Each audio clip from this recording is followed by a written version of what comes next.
I was home in Colorado. I'm from Colorado. I don't ski though.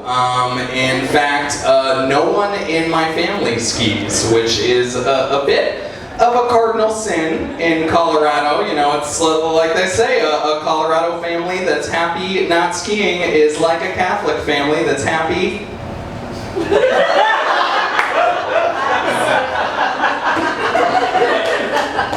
Some Catholics in here. I can say that. I have some Catholic friends. But yeah, I was back home in Colorado visiting my dad. A very fun fact: my dad is a transgender woman. Yeah. If you don't cheer, you're a bigot.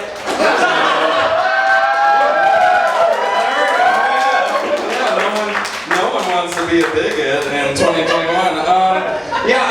My dad's trans. She, like lived her whole life, or most of her life, presenting as a man, and then transitioned into her true self, into being a woman. A few years ago, I do still call her dad, though, which can be a little bit confusing, right? Because obviously, dad is a traditionally male gender term. She is my dad, but in Spanish, cabbages are male and mushrooms are female, so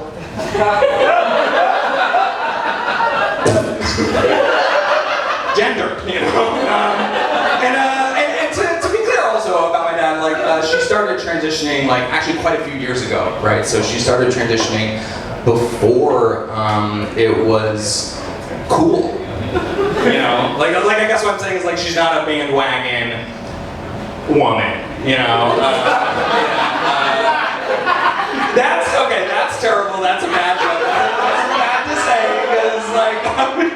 because obviously being trans is not a recent fad, right? It's something where forever people have been born into the wrong assigned gender. It's not unlike being born gay or born a Jew. It's just I can say that. It's up to you to figure out why. A lot of pondering happening, gay or a Jew. The Sam Clark story. That'll be my memoir. I won't leave you in suspense though. I'm actually not gay. I know. I am a Jew, so sorry, boys and anti-Semites. I'm Jewish. I was raised Jewish. I was not raised thank you. Enthusiastic Jew of the year. We love to say L'chaim. I was raised Jewish. I was not raised super Jewish though. I did go to synagogue, Jew church, right, as a kid.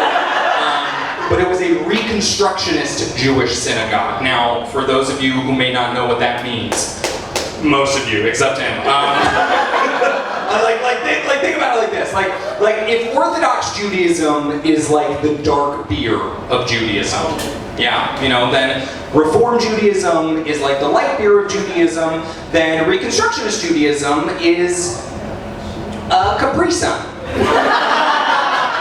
Just kind of clear and fruity, not much going on there, really. From our recollection as a kid, Reconstructionist Judaism was 90% tambourines. Just a lot of middle-aged white people in shawls going yeah!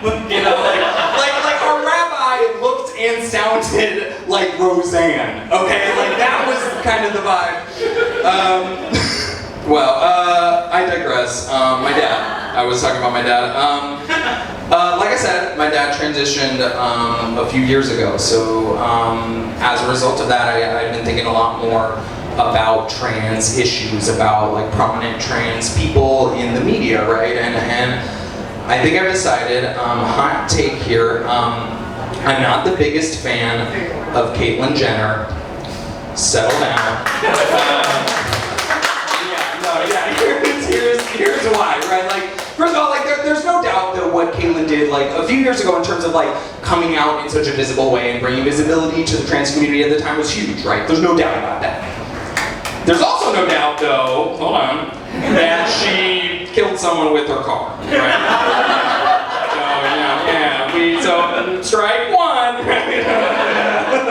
We really Matthew Brodericked her on that one. Yeah, for those of you who don't know, a couple people know, Matthew Broderick actually killed 2 people with his car, but we as a society collectively forgot and forgave him. I can only assume because of Inspector Gadget, you know? But listen, like, I don't just dislike Caitlyn Jenner because of vehicular manslaughter, right? It's also because of politics, right? Caitlyn is we know this, she's running for governor right now of California. She's a staunch Republican, which is fine. That's her right to be. Caitlyn, in 2016 and in 2020, Caitlyn endorsed Donald Trump for president, and she said during the campaign that she thought, quote, Trump would be an avid defender of LGBT rights and women's rights. Right, yeah, no. If only there was some way that we could have known that totally wouldn't be true. And listen, I actually don't think that Donald Trump himself necessarily hates gay people, hates trans people. I think he doesn't care when he lacks the capacity for empathy for anyone who looks different than he does, right? I do think, though, that Mike Pence hates gay people, and I would love to have a conversation with him about it. And here's how I think it would go. This is a fictionalized account. I'd be like, hey, Mikey boy, what if gay people were people? And I think the way that he would react is he would just kind of like tweak out and malfunction, and like the small larval alien maggot that like lives in his brains and operates his limbs with little toggles would just like abort his brain, exit his mouth, and leave his husk of a body just kind of like standing there. I'm referring, of course, to a yerk. No one? Not even him? No? From the popular science fiction young adult series Animorphs? No one? Just him? Not even him. All right, well, now I have to explain it to all of you. Okay, so in Animorphs, the Yeerks were a parasitic alien species that lived inside people's brains, okay? And they were competition with the Andalites, a kind of mystical centaur-looking alien species that gave a ragtag group of teens the ability to morph into animals, hence Animorphs. There were 54 books in the series. I read them all in the 3rd and the 4th grade because I was very smart and questionably autistic, so...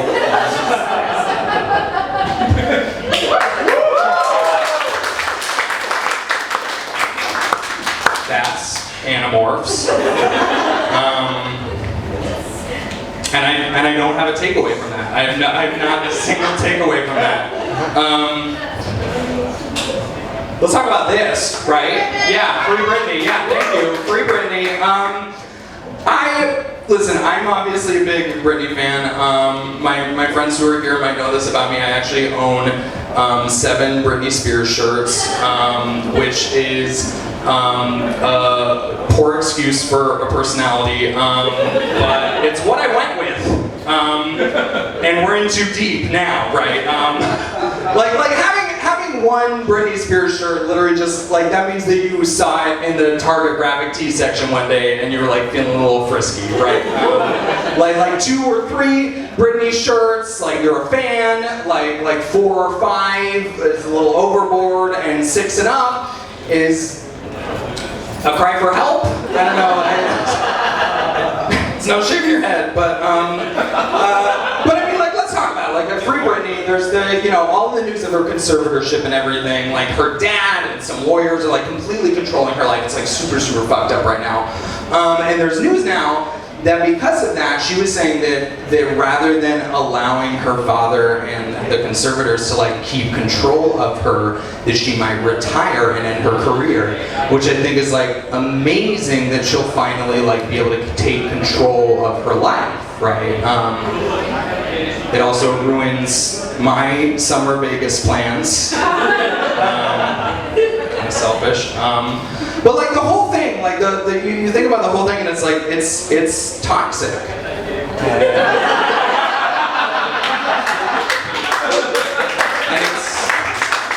And like, it's not just the conservatorship, right? Like, it's like the pop culture phenomenon in general, the pop star phenomenon in general, because like, she has millions of fans all over the world who are like constantly telling her, like, give me more albums, and And like, what is she supposed to do about that? Especially in that industry that is just so much like work, work, work, bitch.